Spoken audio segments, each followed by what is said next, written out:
Assalamualaikum warahmatullahi wabarakatuh. Shalom, Om Swastiastu, Namo Buddhaya, salam kebajikan, Sugeng Rahayu, dan selamat berbahagia semuanya teman-teman yang ada dimanapun. Kali ini berjumpa lagi dengan saya Dr. Nancy Megawati Simanjuntak MPD dalam sesi yang ke-15 dengan materi parafrasa, kutipan, dan ringkasan. Dan kita akan belajar bersama-sama mengenai ketiga hal ini dan mungkin beberapa diantaranya sudah pernah kita bahas gitu ya. Kita akan tinggal mereview saja hanya melengkapi materi yang sebelumnya. Oke, kita tunggu sebentar untuk slide-nya.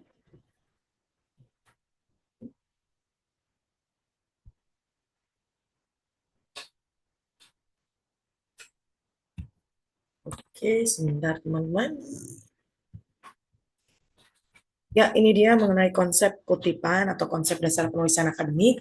Jadi, tiga keterampilan penting dalam penulisan ilmiah. Yang pertama adalah membantu mengelola informasi secara etis dan sistematis. Yang kedua, mendukung argumentasi berbasis sumber yang valid. Yang ketiga, menghindari plagiarisme dan meningkatkan kualitas akademik. Kemudian yang ketiga adalah parafrasa. Mungkin pertemuan sebelumnya kita sudah sempat membahas tentang apa itu parafrasa, dan kita akan review sedikit. Kemudian yang pertama, mengungkapkan kembali gagasan dengan kalimat sendiri. Makna asli dari parafrasa itu tetap dipertahankan dan digunakan untuk memperjelas informasi agar menjadi strategi efektif untuk menghindari plagiarisme.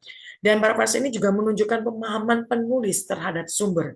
Jadi kata kunci dari parafrasa adalah memahami, mengolah, kemudian menulis ulang dan tetap bermakna atau memiliki makna yang sama dengan yang diparafrasakan. Selanjutnya, langkah dan manfaat parafrasa. Langkah melakukan parafrasa sebenarnya bisa kita lakukan dengan beberapa langkah. Yang pertama, teman-teman membaca sumber secara menyeluruh, kemudian menemukan gagasan utama. Yang ketiganya adalah mengidentifikasi inti permasalahan, lalu menulis ulang dengan struktur dan diksi yang baru, dan tetap mencantumkan sumber atau citasi atau disebut dengan sumber kutipan. Boleh menggunakan APA style ataupun MLA style. Manfaatnya apa menjadi untuk melakukan parafrasa ini, atau setelah kita melakukan parafrasa, apa menjadi manfaat?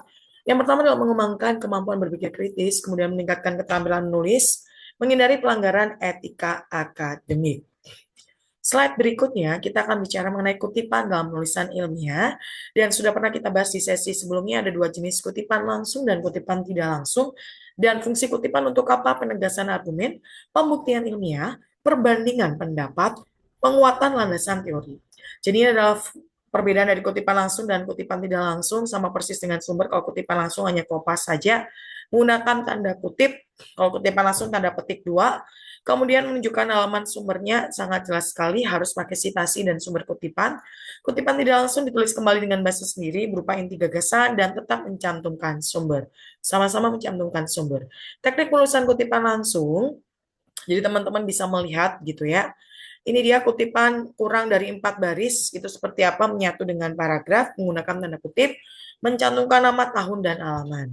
Kemudian selanjutnya kita akan bicara mengenai etika dan sumber kutipan.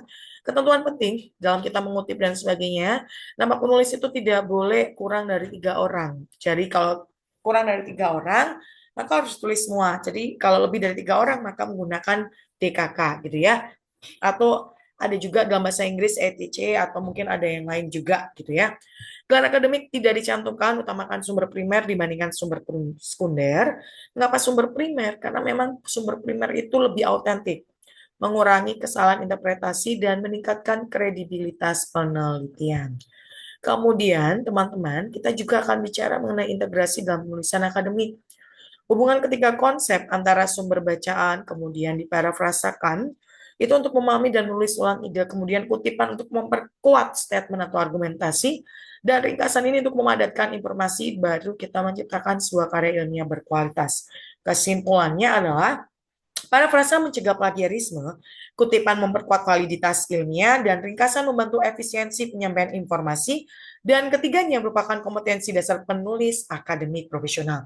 Jika teman-teman ingin menjadi seorang penulis atau calon-calon ilmuwan yang berkualitas, maka kuasai ketiga hal ini dengan baik dan pelajari gitu ya. Cara mengutip, cara membuat sumber referensi menggunakan EPA style, MLA style, atau menggunakan format dalam bahasa Indonesia. Sekian presentasi dari saya. Paparan materi di sesi ke-15 yang memaparkan mengenai materi, parafrasa, kutipan, dan ringkasan. Di akhir paparan materi, saya ucapkan Assalamualaikum warahmatullahi wabarakatuh, Shalom, Om Swastiastu, Namo Buddhaya, dan selamat berbahagia. Sampai jumpa di sesi 15 di live session. Terima kasih teman-teman.